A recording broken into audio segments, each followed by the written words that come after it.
Palestine, the Israeli siege of Gaza continues on its 155th day. Occupation forces killed dozens of civilians in the last 24 hours. In Haiti, armed men attack public institutions throughout Port-au-Prince as violence continues to escalate.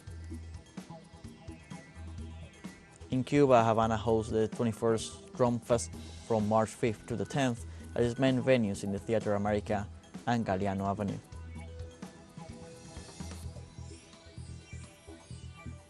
Hello, welcome to From the South. I'm Luis Alberto Matos from the TeleSUR studios in Havana, Cuba. We begin with the news.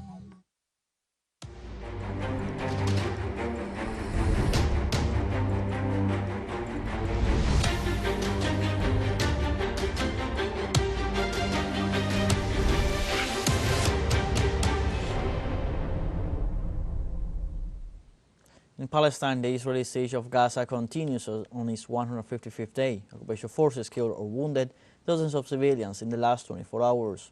According to local media, at least 23 people were killed in the city of Han Yunis. Another 6 deaths were reported in the northern city of Gaza and another 9 near the Jabalia refugee camp. Similar attacks were also reported near the Nusayrat refugee camp, where at least 5 Palestinians were killed. In the last 24 hours, 3 children were also reported dead due to malnutrition and hunger in the Al-Shifa medical complex, bringing the number of deaths due to lack of food in the Gaza Strip to 23.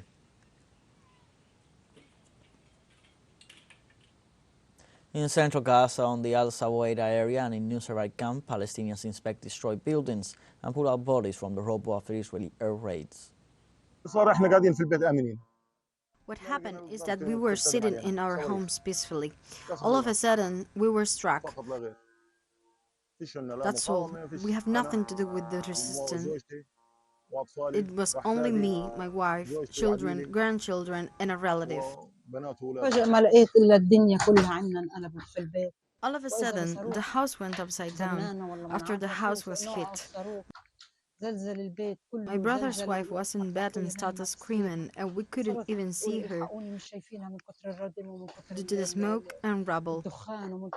Our neighbors got killed, and there were martyrs all over the place. In Palestine, dozens of people, mostly women and children, are succumbing to dehydration and malnutrition due to Israeli blockade to the entry of food. Medical sources reported the death of a young woman and a 2-month-old baby due to the famine Palestinians are currently subjected to. The number of deaths due to malnutrition only reflect the cases that reach the hospitals. It does not take into account those who die in their homes. The Israeli siege further complicates the humanitarian situation of extreme shortages of food supplies, water, medicine, and fuel.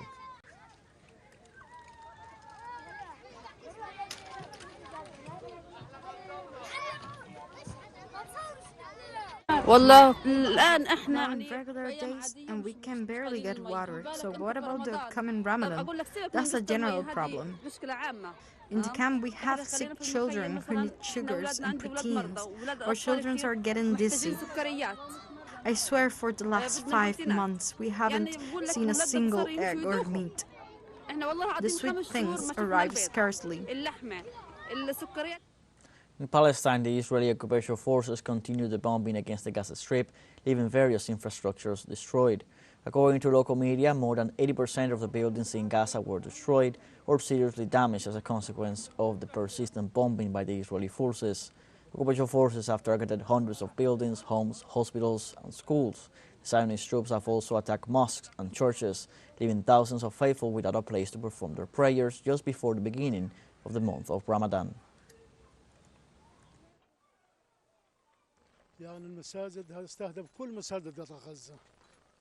All mosques have been destroyed in the Gaza Strip. This mosque, Al Farouk Mosque, was destroyed in 2014. We were rebuilding it until now. It was not ready yet. Despite that, they bombed it. We don't have a substitute mosque. We don't have a place for prayer. We set up this tent for prayer because the mosques that are there are too far away and we don't have a way to reach them. This mosque that was destroyed still have debt that started with the reconstruction in 2014, and until now we will continue praying here until God improves the situation. In Palestine, dozens of citizens were wounded after an Israeli bombardment of a residential tower located in Rafah, south of Gaza. Local sources report that the occupation planes attacked Al Nasri residential tower in downtown Rafah, injuring a number of citizens. Israeli artillery also shelled different areas of Khan Yunis, while fighter jets launched raids on Al Zaytun neighborhood southeast of Gaza City. Since October 7th, Israel has killed more than 30,800 people, most of them children and women, while more than 72,000 have been wounded and thousands of victims remain under the rubble of a devastated Gaza Strip. The Egyptian government rejected once more the Israeli offensive against the city of Rafah in southern Gaza. Foreign Minister Sameh Shoukry held a telephone conversation with the U.S. Secretary of State Antony Blinken, to whom he alerted about the catastrophic humanitarian consequences of the Tel Aviv regime's violent actions in the city of Rafah. This after recalling that more than 1 million Palestinians are sheltered in the city. Shoukry reaffirmed Egypt's rejection of the displacement of the population of the Strip, an action which, he stressed, constitutes a serious violation of the norms and provisions of international law. On Sunday, demonstrators gathered in several European cities to call for a ceasefire in Gaza. Tens of thousands of people marched in central London on Saturday calling for an immediate ceasefire in the coastal enclave after Israeli bombardments claimed dozens more victims in the Gaza Strip Saturday. The demonstration, which was the 10th pro-Palestinian march in central London since October 7th and was organized by the Palestine Solidarity Campaign, made its way from Hyde Park Corner to the U.S. Embassy in Nine Elms. Meanwhile, in Rome, thousands of people also took part in a national demonstration organized by the country's Central Labor Union against the war in support of a ceasefire in Gaza and advocating for peace in the Middle East.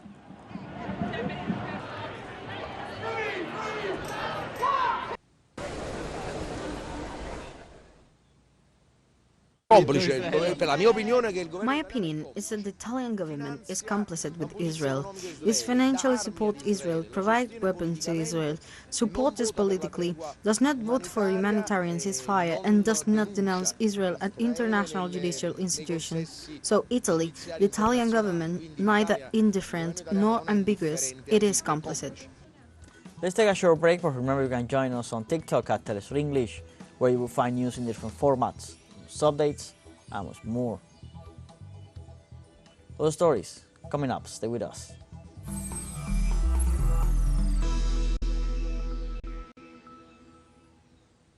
Welcome back. In Haiti, violence escalates. Armed men attack public institutions throughout Port-au-Prince, the country's capital. Heavy shootings were reported on Friday night in several areas of the capital and near the National Palace. According to local reports, armed groups carried out simultaneous attacks against several police stations and reportedly burned the Interior Ministry. At the same time, criminal elements attacked the walls of the international airport to allow the access of individuals to the runway. The Haitian government declared a state of emergency for 1 month in the Western Department and a curfew from 8 p.m. to 6 a.m. until March 10th. The UN called on the international community to finance the multinational mission in Haiti, despite rejections by regional leaders of what they consider a military invasion against the Caribbean island. Amid escalating violence by paramilitary groups, UN Secretary General Antonio Guterres called for financial support to the multinational mission in Haiti. Guterres also reiterated his call to take immediate measures to advance in the political process leading to elections in the Caribbean island. The UN estimates that to solve the crisis in Haiti will be necessary to raise some $674 million in 2023.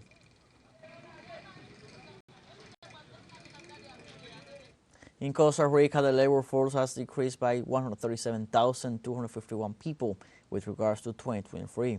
According to a survey by the National Statistics and Census Institute from November 2023 to January 2024, the country's workforce was of 2.3 million people, of which 1.4 million were men and 870,000 were women. The study revealed that the net labor participation rate nationwide fell 4 percentage points and stood at 55.1%. Also, the percentage of informal employment for that same quarter stood at 37.5%, which means that the workforce shrinkage is due to a reduction in formal jobs. In Bolivia, the government reports an increase in gross domestic product of 46,713 billion US dollars in 2023. According to financial officials, Bolivia's gross domestic product growth demonstrates the country's economic and social model works. According to official sources, gross domestic product in 2005 stood at $9.5 million. Therefore, the latest figures show that the economic model advanced by the government is sustainable. Officials said the data shows the recovery of the economy following the health, social, and financial hardships brought on by the COVID-19 pandemic.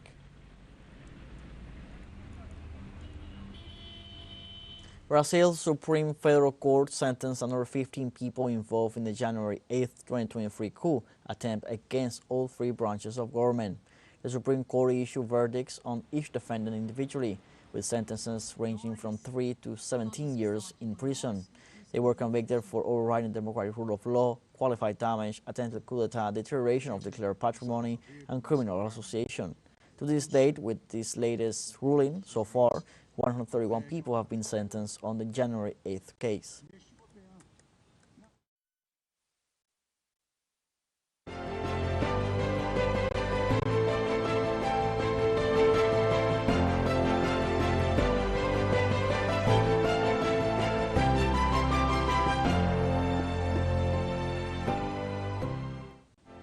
In Argentina, the International Working Women's Day was commemorated with demonstrations throughout the country rejecting the administration's adjustment and to stop the advance of the anarchist capitalist administration on rights conquered during years of struggle, such as the decriminalization of abortion, among many others.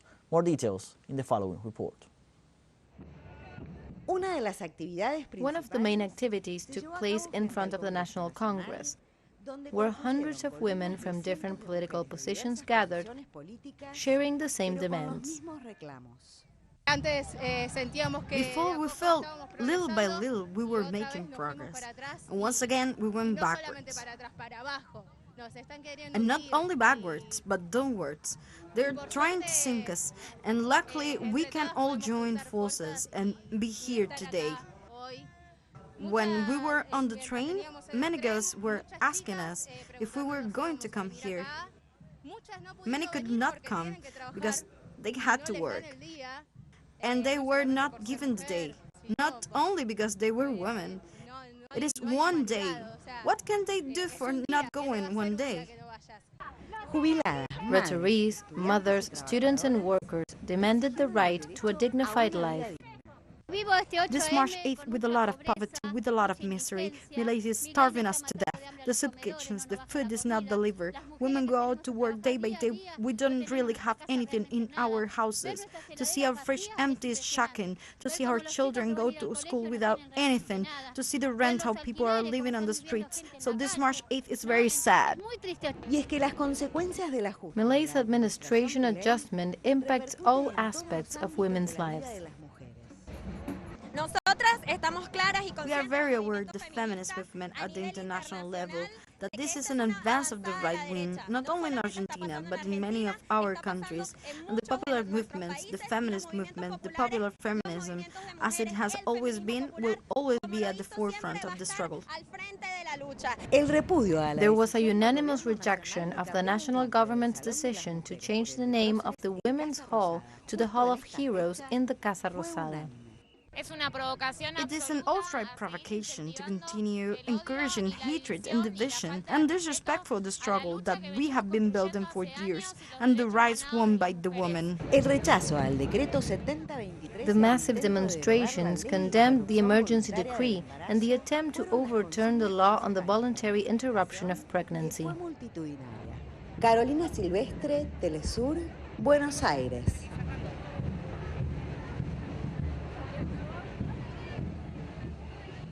In Cuba, Havana hosts the 21st Drum Festival from March 5th to the 10th at its main venues in the Theater America and Galeano Avenue. This 21st edition of the International Festival ends on Sunday with an award and gala night. The closing night will honor the Muñequitos de Matanzas and the orchestra de Alberto Álvarez y su son. On the other hand, on Saturday, different groups will be performing, which promises a great party at the rhythm of the highest level of percussion, and also for experts in the field and the awards of the timbal and congas test.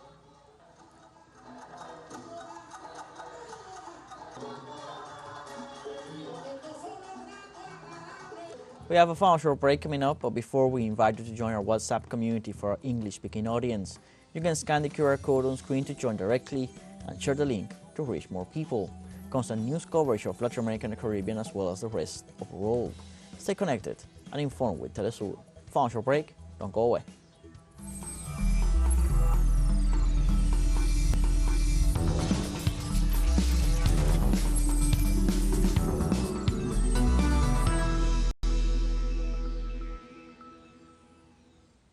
Welcome back from the South.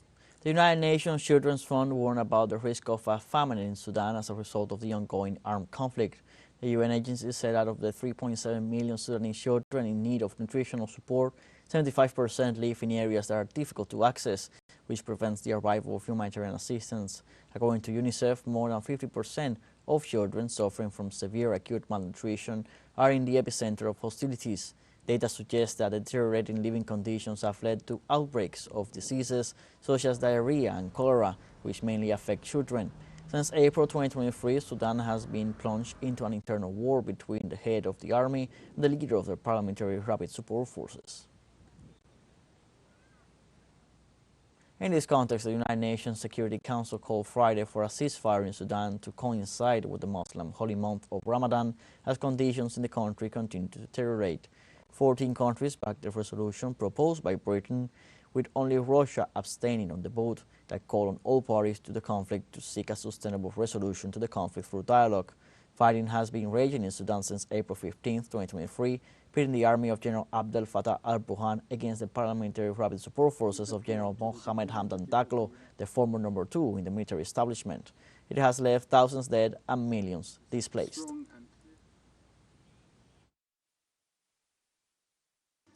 We further urge the warring parties to build trust and seek a sustainable resolution to the conflict through dialogue. President, the situation in Sudan is of grave concern and the humanitarian needs of Sudan's population are acute. We support the work of UN agencies and civil society organisations in their efforts to support those in need and underline the need for full, rapid, safe and unhindered humanitarian access. We welcome all mediation efforts to help achieve an end to this brutal conflict. On the other hand, the Russian deputy representative justified her country's abstention by stating that only the Sudanese must and can determine their future, limiting the international community's role to act as facilitator. We are confident that the Sudanese bear primary responsibility for the situation in the country. They themselves must and can determine their future. The job of responsible representatives of the international community, including members of the Security Council, is to facilitate that, and not to impose their own rules and principles on sovereign states. In Ethiopia, the African Union requested from the parties involved in the conflict in Sudan to respect a total ceasefire during the month of Ramadan. Through a statement, the African Union recalled that a ceasefire during the Muslims' holy month could facilitate the delivery of humanitarian aid to civilian populations affected by the conflict. The African Union also urged all parties to assume their responsibilities to spare the Sudanese people and people in neighboring states from famine and a humanitarian disaster. Despite the efforts of the international community, there has been no peaceful resolution of a conflict that has already claimed 9,000 lives and displaced 7 million Sudanese. The government of Vietnam condemned the aggressions against vessels in the international maritime routes. The Vietnamese authorities denounced the attacks, which they describe as violent and inhuman, perpetrated in the Gulf of Aden on a ship flying the flag of Barbados by the Houthis. In the action, a Vietnamese crew member died and 3 others were wounded. The authorities detailed that the vessel had on board 15 Filipinos and an Indian sailor, who were rescued by the Indian Navy and taken to Djibouti, which will provide the necessary assistance to return to their country of origin. Will also arrange for the repatriation of the bodies. On Saturday, an animal charity in the Lebanese capital rescued and cared for a lion cub after it was reported missing. The cub's owner had reported the cat lost or stolen earlier in the week. Later, a post on social media showing a man pulling a chained lion cub urged police and animal rights activists to act. The cub was then handed by authorities to Animals in Lebanon, which is caring for the 4-month-old before it secures a sanctuary for it. Keeping wild animals in captivity is a criminal act in Lebanon, as it defies the animal protection law adopted in 2017 and the Convention on International Trade in Endangered Species of Wild Fauna and Flora, ratified by Lebanon in 2013. We moved him into this holding cage now just to see the conditions more and to let him be comfortable. But really, other than eating, sleeping, and drinking, he's not really doing much. So that's kind of normal too. We know he's been stressed out. And yes, by tomorrow he'll be a different animal, the next day he'll be a different animal. So we just have to give him time to settle in and improve. We have come to the end of this news brief. You can find these and many other stories on our website at telesurenglish.net. You can also join us on our social media on Facebook, X, Instagram, Telegram, and TikTok. For TeleSUR English, I'm Luis Alberto Matos. Thank you for watching.